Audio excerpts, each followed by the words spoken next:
ರವಿ ತನ್ನ ಮಗ ಅರ್ಜುನ್ಗೆ ಹೇಳಿದ್ದ, ಅಲ್ಲಿ ಯಾರು ಇಲ್ಲ, ಇದೆಲ್ಲ ನಿನ್ ಇಮ್ಯಾಜಿನೇಷನ್ ಅಂತ. ಲಾಸ್ಟ್ ಕೆಲವು ರಾತ್ರಿಗಳಿಂದ ಅರ್ಜುನ್ ಹೇಳ್ತಾನೆ ಇದ್ದ ಅವ್ರ ಅಪ್ಪಂಗೆ, ವಾರ್ಡ್ರೋಬ್ ಒಳಗಡೆ ಯಾರೋ ಇದಾರೆ ನೋಡು ಅಂತ. ರವಿ ಅದನ್ನ ಸೀರಿಯಸ್ ಆಗಿ ತಗೊಂಡಿಲ್ಲ. ಆದ್ರೆ ಒಂದು ರಾತ್ರಿ ಅರ್ಜುನ್ ಸಡನ್ ಆಗಿ ಸೈಲೆಂಟ್ ಆದ ಅಂಡ್ ಅವ್ರ ಅಪ್ಪಂಗೆ ಹೇಳ್ದ, ಅಪ್ಪ ನೀನ್ ನಂಗೆ ಸುಳ್ಳು ಹೇಳಿದ್ಯಾ ಅಂತ. ಅವ್ರಪ್ಪ ಸಡನ್ ವಾರ್ಡ್ರೋಬ್ ಅಲ್ಲಿ ಚೆಕ್ ಮಾಡಿದಾಗ, ನೋಡು ವಾರ್ಡ್ರೋಬ್ ಅಲ್ಲಿ ಯಾರು ಇಲ್ಲ ಅಂತ ಹೇಳ್ತಾನೆ. ಅವಾಗ ಅರ್ಜುನ್ ಹೇಳ್ತಾನೆ, ಅವಳು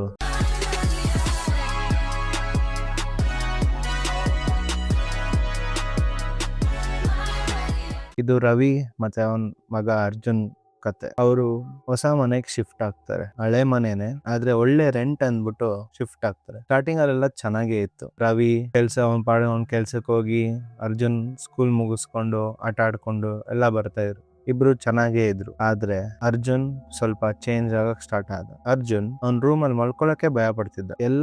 ಎವ್ರಿ ಡೇ, ಪ್ರತಿ ರಾತ್ರಿ ಅವ್ನ ರೂಮಲ್ಲಿ ಅವ್ನು ಮಲ್ಕೊಳಕ್ ತುಂಬಾನೇ ಭಯ ಪಡ್ತಿದ್ದ. ಅವ್ರ ಅಪ್ಪನ ದಿನ ಕರಿಯೋನು, ಅಪ್ಪ ಬಂದು ನೋಡು ನಮ್ ಬೀರಲ್ಲಿ ಯಾರೋ ಇದಾರೆ ಅಂತ, ಒಂದ್ ಹುಡುಗಿ ಇದ್ದಾಳೆ ಅಂತ. ಅವ್ರಪ್ಪ ದಿನ ಬಂದ್ಬಿಟ್ಟು ಚೆಕ್ ಮಾಡ್ತಾರೆ, ಬೀರು ತೆಗಿತಾರೆ, ಬಟ್ಟೆನೆಲ್ಲ ಸೈಡ್ ಇಡ್ತಾರೆ, ಎಲ್ಲ ತೋರಿಸ್ತಾರೆ. ಅವ್ರ ಮಗಂಗೆ ಯಾರು ಇರಲ್ಲ. ಅವ್ರ ಮಗಂಗ್ ಒಂಥರ ಇವನೇನಕ್ಕೆ ಇಷ್ಟೊಂದು ಆಟ ಆಡ್ತಾವ ನನ್ ಜೊತೆ ಅಂತ ಅನ್ಕೊಂತಾರೆ. ಅವ್ರ ಮಗ ಕೂಡ ಆ ಭಯ ಒಂಥರ ಫೇಕ್ ಅಂತೂ ಅಲ್ಲ, ಅವ್ನ್ ನಿಜವಾಗ್ಲೂನೇ ಭಯ ಪಡ್ತಾ ಇರ್ತಾನೆ. ಸೊ ದಿನ ಇದೆ ರೆಪಿಟೇಷನ್. ಪ್ರತಿ ರಾತ್ರಿ ಅವ್ರಪ್ಪ ಬರ್ತಾರೆ, ವಾರ್ಡ್ರೋಬ್ ತೆಗಿತಾರೆ, ಚೆಕ್ ಮಾಡ್ತಾರೆ, ಹೋಗಿ ಮಲ್ಕೊಂತಾರೆ. ಅಂಡ್ ರವಿ ಇದನ್ನ ಮಾಡಿ ಮಾಡಿ ತುಂಬಾನೇ ಇರಿಟೇಟ್ ಆಗಿರ್ತಾರೆ. ಅರ್ಜುನ್ ಹೇಳ್ತಾನೆ, ಅಪ್ಪ ನನಗೆ ಲೈಟ್ಸ್ ಆಫ್ ಆಗಿದ್ರೆ ಇಲ್ಲಿ ನಿದ್ದೆ ಬರಲ್ಲ ಅಂತ. ಅದಕ್ಕೆ ಅವರಪ್ಪ ಏನ್ ಅನ್ಕೊಂತಾರೋ, ಇದೇ ನನ್ ಸೊಲ್ಯೂಷನ್ ಇರ್ಬೋದು ಅನ್ಬಿಟ್ಟು ಒಂದು ಬೆಡ್ ಲೈಟ್ ನ ಇನ್ಸ್ಟಾಲ್ ಮಾಡ್ತಾರೆ ಅವ್ನ ರೂಮ್. ಸ್ವಲ್ಪ ಡಿಮ್ ಲೈಟ್ ಇರುತ್ತೆ, ಸೊ ಲೈಟ್ಸ್ ಆನ್ ಇರುತ್ತೆ ಅಂತ. ಸೊ ರವಿ ಕರೆಕ್ಟ್ ಗೆ ಇದನ್ನ ಇನ್ಸ್ಟಾಲ್ ಮಾಡ್ಬಿಟ್ಟು, ಅರ್ಜುನ್ ಯಾವಾಗ ಈ ಲೈಟ್ಸ್ ಆನ್ ಇರುತ್ತಲ್ಲ ಅವ್ನ ರೂಮ್ ಅಲ್ಲಿ, ಚೆನ್ನಾಗಿ ನಿದ್ದೆ ಮಾಡಕ್ ಸ್ಟಾರ್ಟ್ ಮಾಡ್ತಾನೆ. ಸೊ ರವಿ ಇಷ್ಟು ಪ್ರಾಬ್ಲಮ್ಗೆ ಇಷ್ಟು ಸಿಂಪಲ್ ಸೊಲ್ಯೂಷನ್ ಇತ್ತು ಅಂತ ಖುಷಿ ಪಟ್ಬಿಟ್ಟು ಅವ್ನ್ ಪಾಡಗೋನ್ ಹೋಗ್ತಾನೆ. ಆದ್ರೆ ಪ್ರಾಬ್ಲಮ್ ಇವಾಗಿಂದಾನೇ ಸ್ಟಾರ್ಟ್ ಆಗುತ್ತೆ. ಒಂದು ಫ್ರೈಡೆ ರಾತ್ರಿ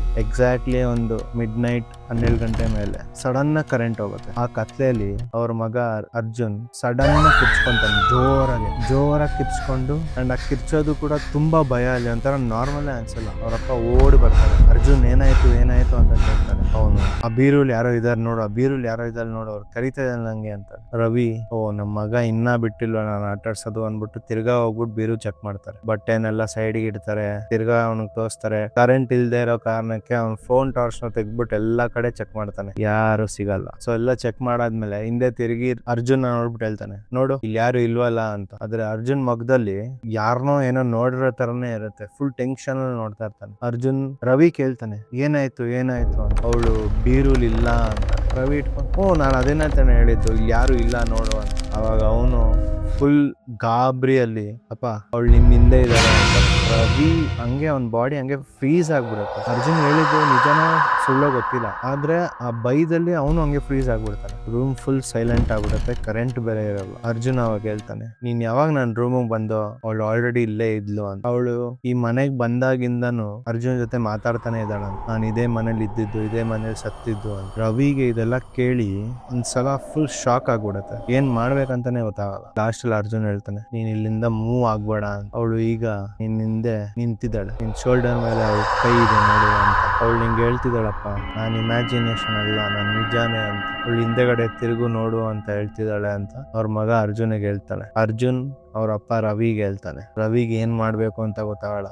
ಹಿಂದೆ ತಿರುಗ್ಬೇಕಂದ್ರೆ ಭಯ. ಅವನು ಒಂದ್ಸತಿ ಏನ್ ಮಾಡ್ಬೇಕು ಅಂತ ಗೊತ್ತಿಲ್ದಿರೋ ಟೈಮಲ್ಲಿ ಸಡನ್ ಕರೆಂಟ್ ಬರುತ್ತೆ. ಕರೆಂಟ್ ಬಂದಿದ ತಕ್ಷಣ ಅವ್ನ ಹಿಂದೆ ತಿರುಗಿ ನೋಡಿದಾಗ ಯಾರು ಇರೋದು. ಅಂಡ್ ನೆಕ್ಸ್ಟ್ ಡೇ ಓನರ್ಸ್ ನ ಕರ್ಸ್ಬಿಟ್ಟು, ನಾವ್ ಈ ಮನೇಲಿ ಇರಲ್ಲ ಅನ್ಬಿಟ್ಟು ಆ ಮನೆ ಬಿಟ್ಟು ಹೋಗ್ಬಿಡ್ತಾರೆ. ಅವಳ ಬಗ್ಗೆ ಆಗ್ಲಿ ಏನೇ ಆಗ್ಲಿ ಏನನ್ನು ವಿಚಾರಿಸಕ್ ಹೋಗಲ್ಲ. ಸುಮ್ನೆ ಹಂಗೆ ಮನೆ ಬಿಟ್ಬಿಟ್ಟು ಮನೆ ಖಾಲಿ ಮಾಡ್ಕೊಂಡು ಹೋಗ್ಬಿಡ್ತಾರೆ.